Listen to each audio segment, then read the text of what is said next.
président Tshisekedi lobby bakutana mais c'est Marc Pompeo après qu'on kutana basu tukabo procureur ya ce pays à quoi les États-Unis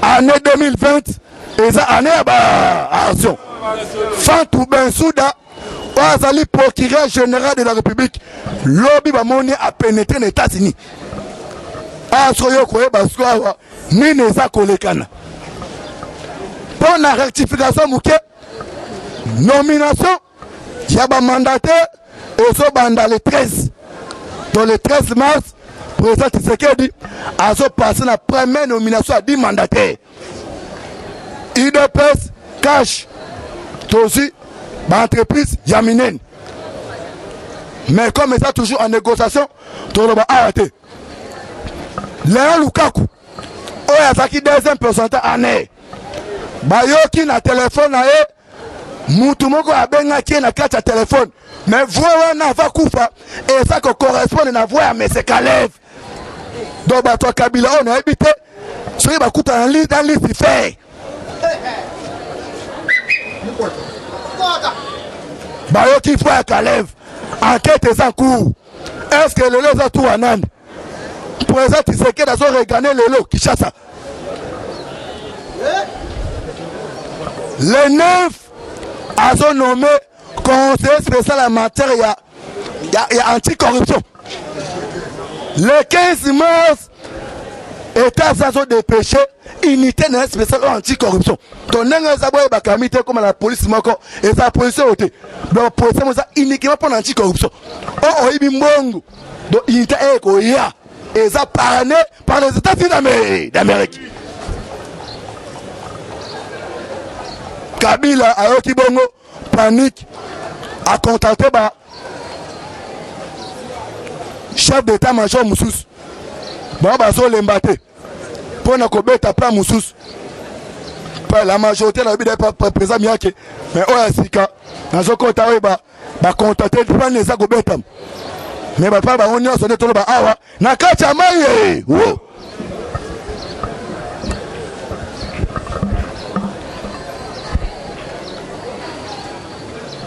Caméra, bayoka conversation sur le téléphone et pas Kaimbi. François Béa, bayoka conversation sur le téléphone et pas Kaimbi. Kaimbi a sa formation après c'est na ba rebelle. Yango somo à niveau est kuna pour na bitume si ezali passe.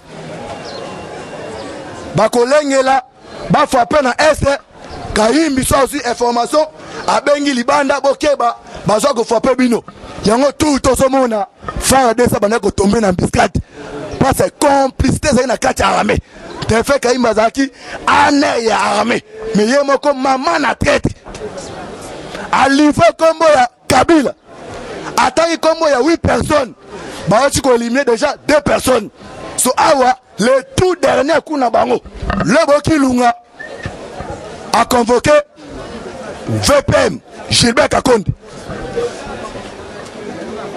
et bandi nini yo interpellé Jeannette Fouachete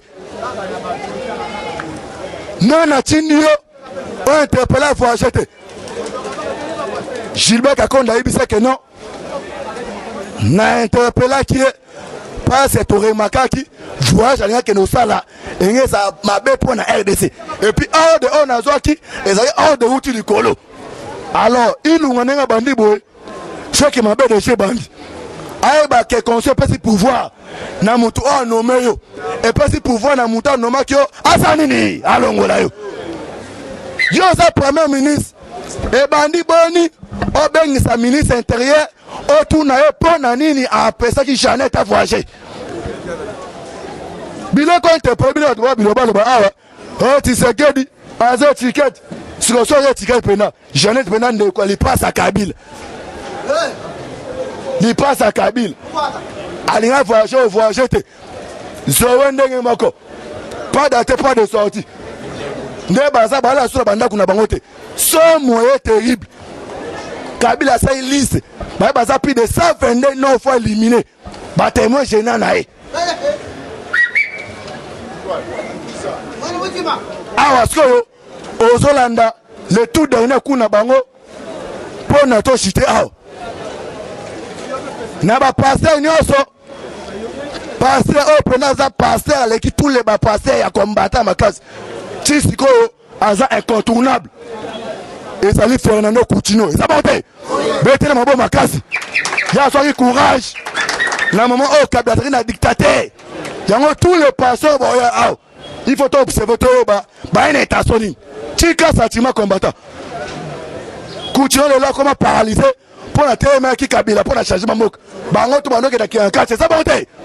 Bango tu bamukuna bango tu wana. Bango n'est pas Kabila. Ceux qui n'ont pas le pouvoir, le vrai combattant d'élite. On a un combattant, espèce de secret. Et ça, Fernando Coutinho. Et c'est ça va mériter belé.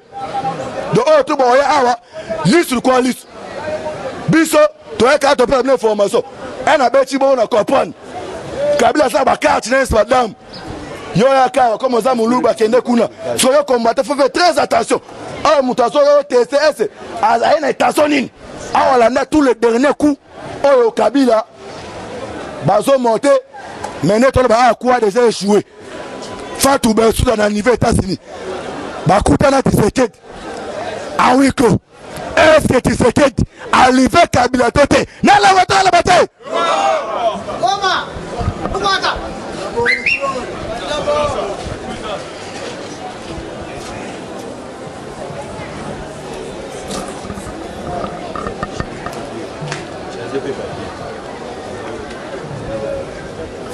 Tshisekedi maman na stratège.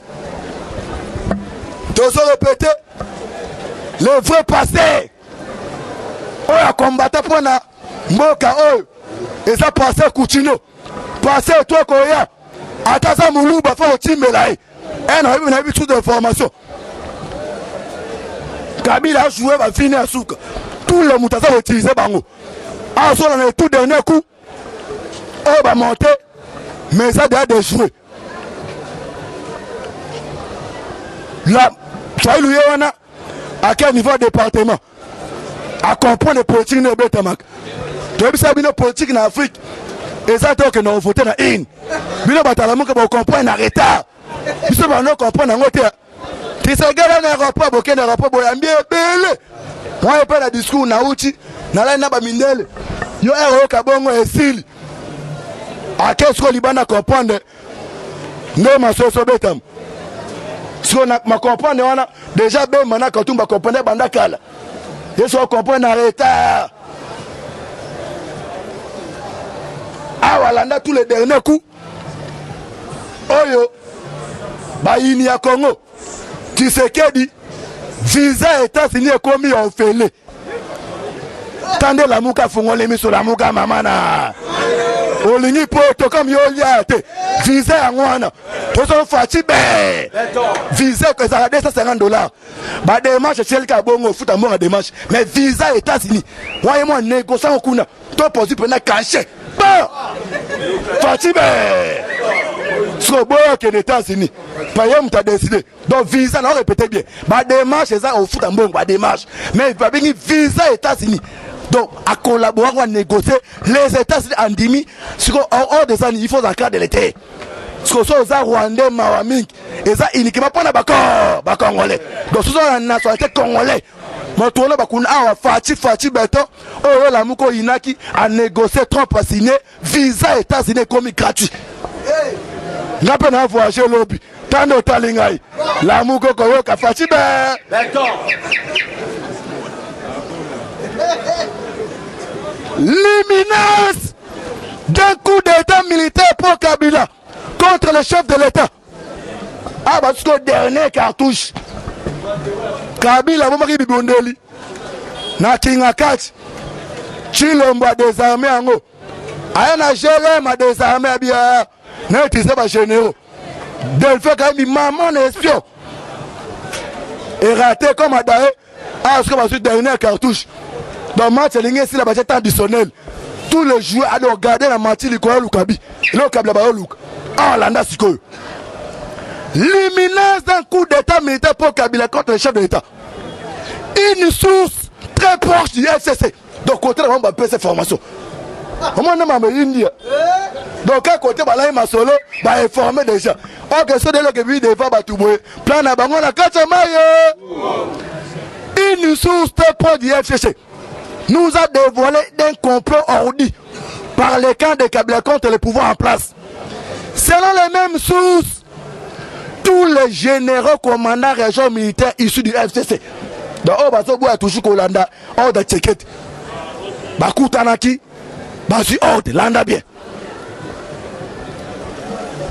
Tous les généraux commandants régions militaires issus du FCC ont reçu l'ordre d'un coup d'État auprès de la haute hiérarchie qui sera bientôt exécuté pour nous permettre de répandre le pouvoir. Kabila Kose bon que non. Yosa général Koban a été assigné à connaître Tshisekedi. Avant Tshisekedi le général auto négocier d'ailleurs. C'est ça le tika ya kacha mutu na bango. Mais on se va mon terrain makambe changer. Moi la problème ba mina bobanga te. Oh général Kasong. Oh se Koban a été to signé accord. Avant le ngolo to tout na ngana yi. Accompagne au terrain so inda. Abongi si bango. Abi awa oleba ko so ngai. Kabila za barasa ba psychopathe. Besoin utile. Na ba Kadhafi olingata za humilier. Soit ami boma be boma. Abe asali réunion wana émissaire Antoine Gonda. Abi si ba généraux ba za proche nae. Selon cette source, le FCC vient de se rendre compte que si on laisse Félix Tshisekedi de continuer avec cette allure, il risque de l'effacer d'ici 2022 sur la scène politique congolaise. Nous devons le faire de l'urgence avant qu'il ne fasse pas à son remaniement effectif des officiers pour Kabila, dont il vient de commencer. Dans cette formation, Tshisekedi a zone nommé par général Sika. Aïsa Koinde. Lundi, mon nez n'a pas quitté le Congo. Non, la bataille.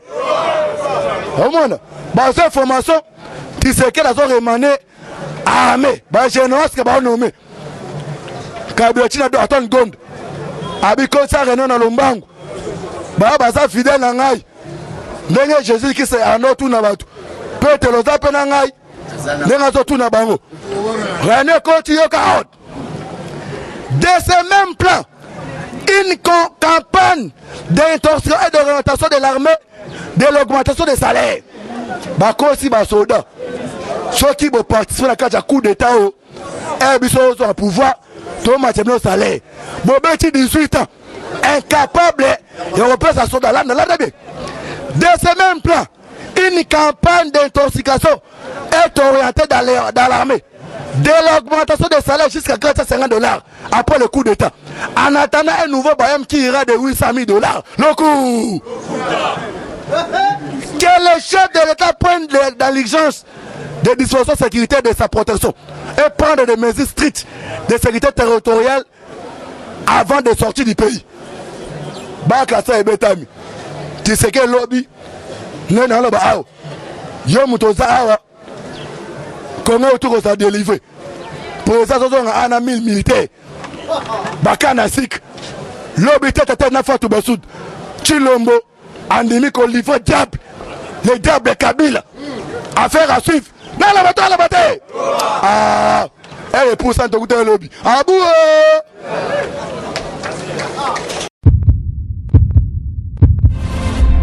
Eshima, votre magazine qui bat au rythme de l'actualité. Une réponse à vos besoins en information, un éclairage dans divers domaines. Impartial, documenté, instructif. Eshima au cœur de l'info. Retrouvez la nouvelle édition. Exclusivité, Sakumbi Molendo, le réformiste qui vient stopper l'hémorragie, suspension des fonctionnaires peu intègre, numérisation des titres fonciers et climat de confiance avec les collaborateurs, le nouveau gestionnaire des terres congolaises fixe les nouvelles règles de jeu. Focus, Lambert Mindi, Omalanga, le souverainisme comme un dogme. Redressement délaissé, Tomaluaka Losenjola, l'homme de la situation. Dossier Eshima, fini les vacances, vive les rentrées. De la politique au judiciaire, en passant par les scolaires, les derniers trimestres de l'année 2019 en RDC est décoiffant. Économie, BCC, un cadre des rétrocommissions et détournements à passer au peine fin. Découverte. Claude Ibalanki et Colomba, les coordonnateurs du MNS au centre de l'action de Félix Tshisekedi dans le Grand Lac. Les dialogues et pourparlers en RDC qu'en tire le peuple. Tubaou, la clé de la mythologie kassaïenne. Retrouvez l'intégralité du magazine Eshima dans les kiosques. Eshima Magazine, un nouveau standard d'information.